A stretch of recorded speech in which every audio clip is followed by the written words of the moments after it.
தினத்தந்தியில் வந்து 7th பேஜில் ஒரு செய்தி கொடுத்துருக்காங்க பாருங்கள். தமிழக சட்டசபை தேர்தலில் வந்து சட்டவிரோதமாக ஓட்டு போட்ட வெளிநாட்டு இந்தியர்கள் 17 பேரை வந்து கைது பண்ணியிருக்காங்க. இந்த கைதானவங்கெல்லாம் எப்படி மாட்டியிருக்காங்கன்னு பாருங்கள். வெளிநாட்டிலேருந்து இங்கே இந்தியாவுக்குள்ளே வந்திருக்காங்க, தமிழ்நாட்டில் வந்து ஓட்டு போட்டிருக்காங்க, ஓட்டு போட்டு ரிட்டர்ன் வந்து போயிருக்காங்க. போகும்போது பார்த்தீங்கன்னா அந்த இமிக்ரேஷன் ஆஃபீஸ் இருக்கு இல்லைங்களா, அந்த கண்ட்ரிக்கு போகிறதுக்கு அவங்க விரலில் இருக்கிற மையை பார்த்துருக்காங்க. மையை பார்த்து பிடிச்சிருக்காங்க. டோட்டலாக வந்து தமிழ்நாட்டிலேருந்து வெளிநாட்டுக்கு போக முயற்சி பண்ணும்போது தான் இந்த மாதிரி பிடிச்சிருக்காங்க.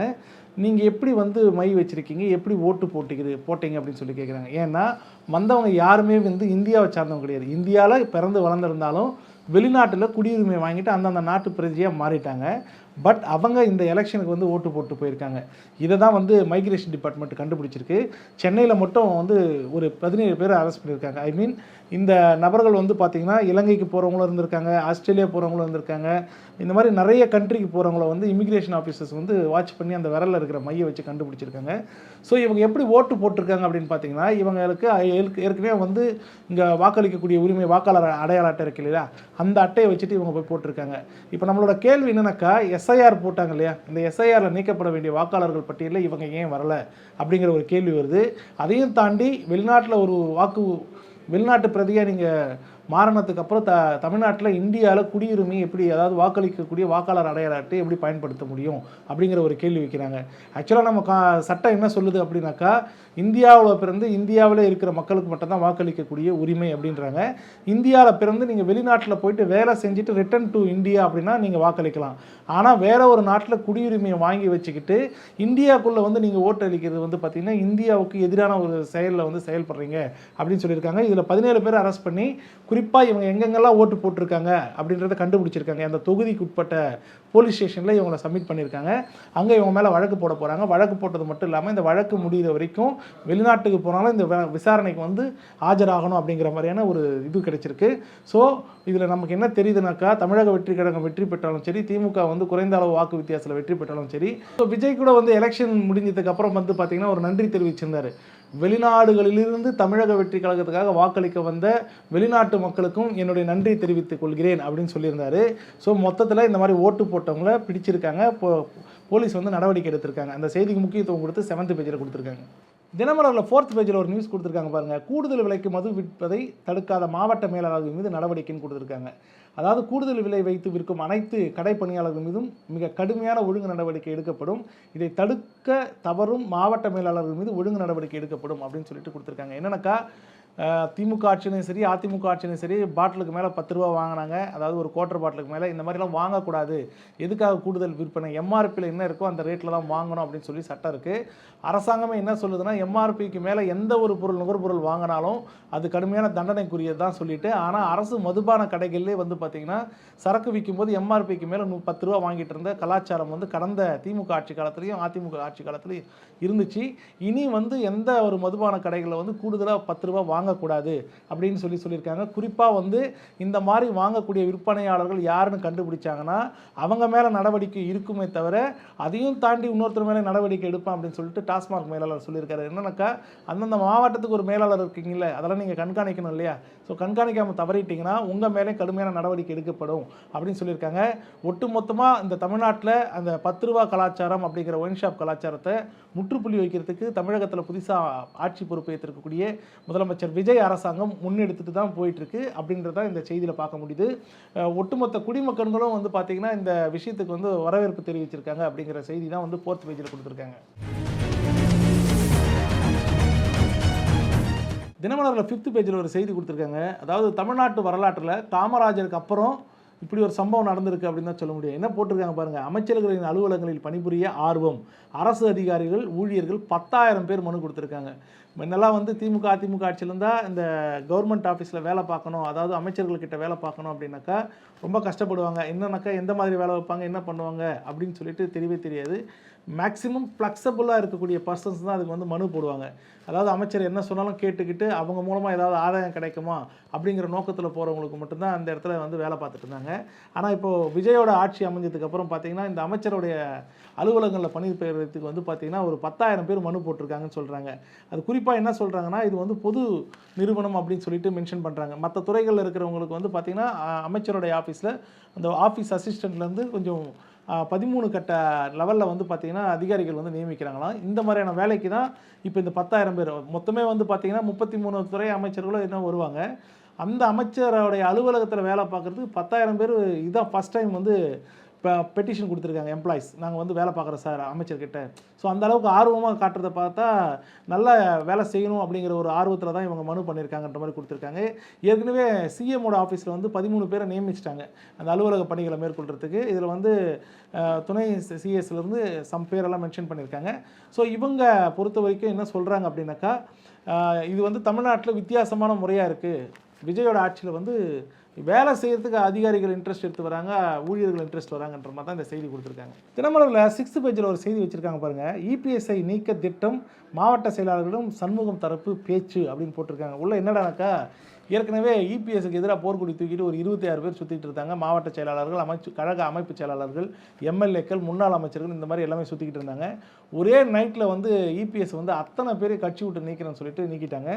இந்த சலசலப்பு அடங்குறதுக்கு முன்னாலே என்ன பண்ணியிருக்காங்கன்னா இபிஎஸ்ஸை வந்து அந்த கட்சியுடைய பொதுச் செயலாளர் போஸ்டிங்லேருந்து இறக்கணும்னு முடிவு பண்ணிவிட்டு இந்த மாவட்ட செயலாளர்கள் வந்து இந்த கழகத்தில் இருக்கக்கூடிய அந்த 2700 பொதுக்குழு உறுப்பினர்கள் இருக்காங்க இல்லையா, அவங்க கிட்ட கையெழுத்து வாங்கக்கூடிய வேலையை பார்த்துட்டு இருக்காங்க. அதுவும் எப்படின்னாக்கா எடப்பாடி தான் சொன்னார் சைன் பண்ணுங்க அப்படின்னு சொல்லிட்டு ஒவ்வொருத்தர்கிட்டே லெட்டர் தனியாக வாங்கிட்டு இருக்காங்க. இந்த லெட்டர் வாங்குறதுனால என்ன யூஸ் அப்படின்னாக்கா அவங்களுடைய பைலா பிரகாரம் தேர்தல் வச்சு தான் வந்து பொதுச் செயலாளரை தேர்ந்தெடுப்பாங்க.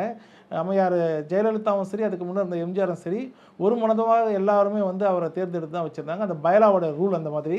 இப்போ என்ன பண்ணுறாங்கன்னா அந்த 2700க்கும் மேற்பட்ட இருக்கக்கூடிய அந்த பொதுக்குழு உறுப்பினர்கள்கிட்ட சைன் வாங்கிட்டோம்னா இவருக்கு மெஜாரிட்டி இல்லாமல் போச்சுன்னா எடப்பாடி பழனிசாமியை பொதுச்செயலாளர் போஸ்டிங்லேருந்து இறக்கிறதுக்கு திட்டமிட்டிருக்காங்க. அப்படி இறக்கப்பட்டால் தமிழ்நாட்டில் அதிமுகவுக்கு இன்னொரு புது அதிமுக பொதுச் செயலாளர் உருவாகிறதுக்கு உண்டான வாய்ப்பு என்ன பண்ணணுமோ அதை பண்ணிக்கிட்டு இருக்காங்க அப்படின்ற மாதிரி செய்தி கொடுத்துருக்காங்க.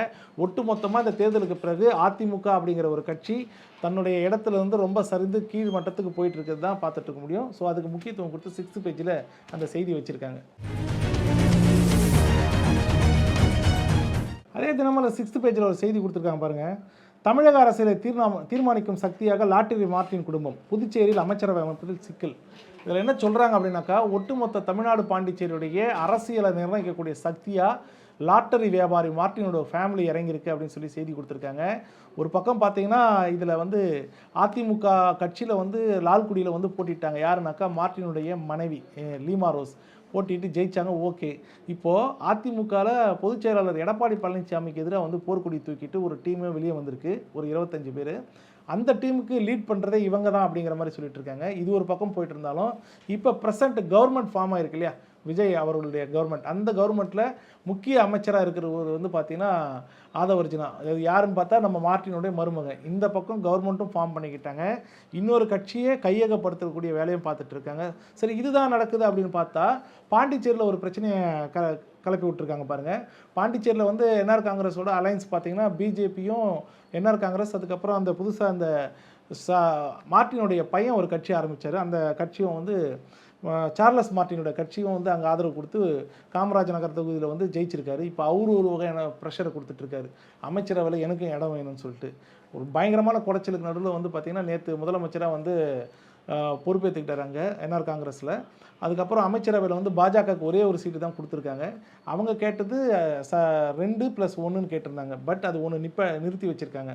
இப்போ இவர் கொடுக்கக்கூடிய குடைச்சல் காரணமாக அந்த கவர்மெண்ட்டில் அமைச்சரவை பிரித்து கொடுக்கறதுல பெரிய சிக்கல் ஏற்படுத்தியிருக்கு அப்படின்னு சொல்லியிருக்காங்க. ஒட்டுமொத்தமாக இந்த பேப்பரில் அந்த நியூஸில் என்ன சொல்கிறாங்க அப்படின்னாக்கா தமிழ்நாடு பாண்டிச்சேரியோட அரசியலை தீர்மானிக்கக்கூடிய சக்தியாக லாட்டரி வியாபாரி மார்ட்டினோட குடும்பம் இருக்குது அப்படிங்கிறத மென்ஷன் பண்ணி கொடுத்துருக்காங்க. ஸோ பல வருஷத்துக்கு முன்னால் இருந்த லாட்டரி தொழில் பண்ணிட்டு இருந்தவங்க இன்றைக்கி வந்து யார் ஆட்சி பண்ணணும் அப்படிங்கிற ஒரு டிசிஷன் ஃபேக்டருக்கே வந்திருக்காங்கன்றதான் இந்த செய்தியோட முக்கியத்துவம். இது 6th பேஜில் கொடுத்துருக்காங்க. அதே தினமலரில் 11th பேஜில் ஒரு செய்தி கொடுத்துருக்காங்க. என்னன்னாக்கா அரசு ஊழியர் போல் பணிக்கு வரும் முதல்வர் விஜய், அதிகாரிகள் வியப்பு அப்படிங்கிறாங்க. இதில் நிறைய விஷயங்கள் சொல்லியிருக்காங்க. அதாவது முதல்ல இவர் வந்து கவர்னரை பார்த்து மீட் பண்ணிவிட்டு 10ஆம் தேதி வந்து முதலமைச்சராக பொறுப்பேற்கிறதுக்கு வந்து டைம் ஃபிக்ஸ் பண்ணியிருந்தாங்க இல்லையா, அதிலிருந்து ஏறக்குறைய 45 மினிட்ஸ்க்கு முன்னாலே வந்து நேரு உள் விளையாட்டு அரங்கத்துக்கு வந்து காத்துட்டு இருந்தார். அதுக்கப்புறம் பொறுப்பேற்றுக்கிட்டாரு. அதுக்கு அடுத்த நாள் சட்டசபை எல்லாமே போட்ட டைமுக்கு முன்னால் ½ அன் ஹவருக்கு முன்னால் வந்திருக்காரு. லாஸ்ட்டாக வந்து பார்த்தீங்கன்னா அந்த நம்பிக்கை வாக்கு எடுப்பு நடத்துனாங்க இல்லையா, 9:30க்கு நம்பிக்கை வாக்கு எடுப்பு. ஆனால் இவர் வந்து கரெக்டாக 9 மணிக்கு உள்ளே வந்துட்டுருக்காரு. அது இல்லாமல் 9:22க்கு அவருடைய சீட்டில் போய் உட்காந்துருக்காரு. இந்த மாதிரியான முதலமைச்சர்கள்லாம் தமிழ்நாடு வந்து புதுசாக பார்க்குது அப்படிங்கிற மாதிரி ஒரு விஷயத்தை கொடுத்துருக்காங்க. சரி, இவர் தான் வந்து ஆஃபீஸுக்கு வேலைக்கு வந்து போகிற மாதிரி பண்ணுறாரு அப்படின்ற மாதிரி அங்கே இருக்கக்கூடிய அதிகாரிகள் தரப்பில் பேசியிருக்காங்க.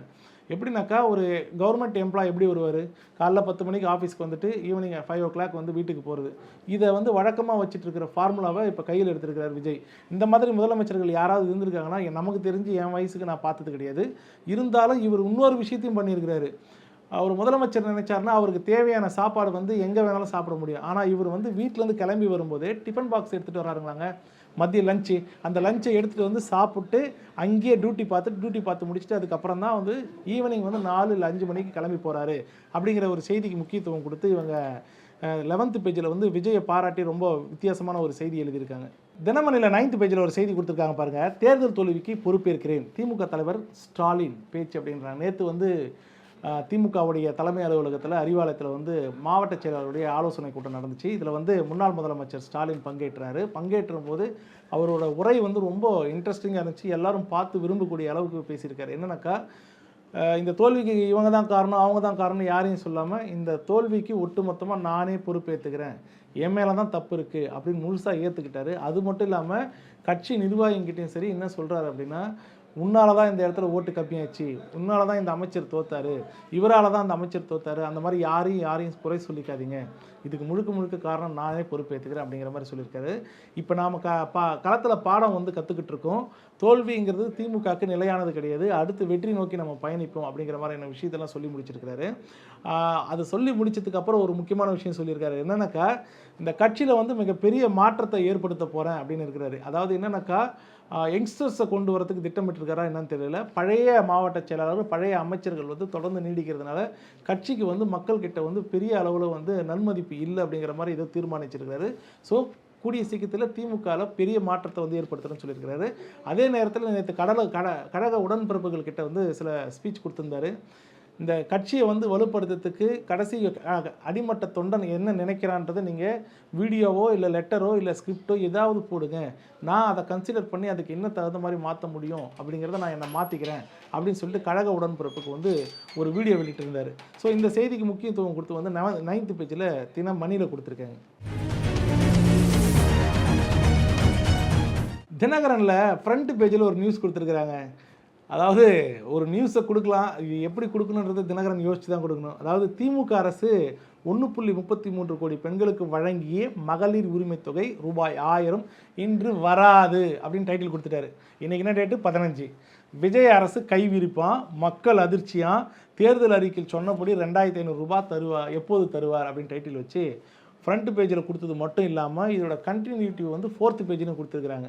இது இவ்வளோ பெரிய முக்கியமான நியூஸாக இன்றைக்கி தமிழ்நாட்டில் பேசப்படணும்னு ஆசைப்பட்டு கொடுத்த தினகரனுக்கு பெரிய பேரிடி என்னன்னாக்கா, நேற்று எடிஷன் முடிஞ்சிருக்கும், இன்றைக்கி காலைல பேப்பர் வந்து பப்ளிக்கை போய் சேரத்துக்கு முன்னாலே காலையில் 8 மணிக்கு வந்து பார்த்திங்கன்னா 1000 ரூபாய் எல்லாரோட அக்கௌண்ட்டில் கிரெடிட் ஆகிடுச்சு.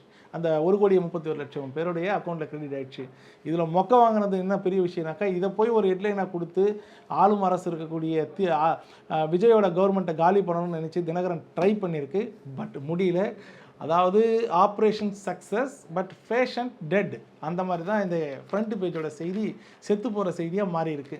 ஸோ தினகரனுக்கு இது தேவையா அப்படிங்கிற ஒரு கேள்வி மக்கள் தான் பார்த்து முடிவு பண்ணிக்கணும். தினகரனில் 6th பேஜில் ஒரு செய்தி கொடுத்துருக்காங்க. அதாங்க நம்ம சிதம்பரம் ஐயாவோட பிள்ளை இருக்கார் இல்லையா, கார்த்திக் சிதம்பரம், அவர் ஒரு விஷயத்தை சொல்லியிருக்கிறாரு. அது உண்மையிலே நம்ம வரவேற்கணும். காங்கிரஸ் கட்சியில் தான் இருக்கார், பட் சொல்லியிருக்காரு, அதாவது விசிகா கம்யூனிஸ்ட் போல் நடந்திருக்கலாம், திமுகவை பிரித்த விவகாரத்தில் காங்கிரஸ் செய்தது தவறு தான். எப்போ ஒரு மனுஷன் வந்து தான் செஞ்சது தப்புன்னு சொல்லி உணர்ந்துக்கிறானோ அவன் பெரிய மனுஷன் ஆகிடுவான்னு சொல்லுவாங்க. காங்கிரஸ் வந்து திமுக கூட கூட்டணி வச்சு திடீர்னு என்ன பண்ணிட்டாங்கனாக்கா, வேகமாக தாவேகாவுக்கு வந்து ஆதரவு கொடுத்து ஆட்சி அமைக்கிறதுக்கு வழிவகைச்சிட்டாங்க. பட் மற்ற கட்சிகள் வந்து பார்த்திங்கன்னா கம்யூனிஸ்டெல்லாம் பொறுமையாக இருந்தாங்க, விசிகா பொறுமையாக இருந்தாங்க, ஐயூஎம்எல் பொறுமையாக இருந்தாங்க. இவங்க கேட்டாங்க, தாவேகா போய் கேட்டாங்க ஆதரவு கொடுங்கன்னு சொல்லிட்டு. இருந்தாலும் அவங்க கூட்டணியில் இருந்து ஜெயிச்சதுக்காக அந்த தலைமை என்ன சொல்லுதுன்னு சொல்லிட்டு வெயிட் பண்ணி கேட்டு வந்தாங்க. அந்த மாதிரி காங்கிரஸும் பொறுமையாக இருந்து அவங்க கிட்ட சமரசமாக சொல்லிட்டு அதுக்கப்புறம் வந்திருந்தா கூட ஒரு நல்ல ஒரு பரஸ்பரசமான ஒரு உறவு இருந்திருக்கும் அப்படின்றத ஓப்பனாக போட்டு உடைச்சிருக்கிறாரு. ஸோ மொத்தத்தில் வந்து காங்கிரஸ் வேகமாக வந்ததை இவரும் ஏற்றுக்கல அப்படின்னு தான் சொல்கிறாங்க. திமுகவும் அதே நேரத்தில் வந்து குறைத்து மதிப்பிடாதீங்க தமிழ்நாட்டில் அப்படின்னு சொல்லியிருக்காரு. இன்னொன்று சொல்கிறாரு, அதாவது திமுக ஆட்சி அமைக்கக்கூடிய சூழ்நிலை ஏற்படும் போது அது காங்கிரஸோட ஆதரவாக தான் இருந்திருக்கும் அப்படின்னு ஒரு சூழ்நிலை தமிழ்நாட்டில் ஏற்பட்டிருந்தாலும் காங்கிரஸ் இந்த மாதிரியான நிலைப்பாடு எடுத்திருக்குமா அப்படின்ற ஒரு விஷயத்தையும் மென்ஷன் பண்ணி போயிட்டிருக்காரு. மொத்தத்தில் காங்கிரஸில் ஒரு மானஸ்தம் இருக்கார் அப்படின்னாக்கா தப்புன்னு ஏற்றுக்கக்கூடிய ஒரு மானஸ்தன் இப்போ கார்த்திக் சிதம்பரம்ன்ற மாதிரி தான் இந்த செய்தியை வந்து தினக்கரனில் வந்து 6th பேஜில் போட்டிருக்காங்க.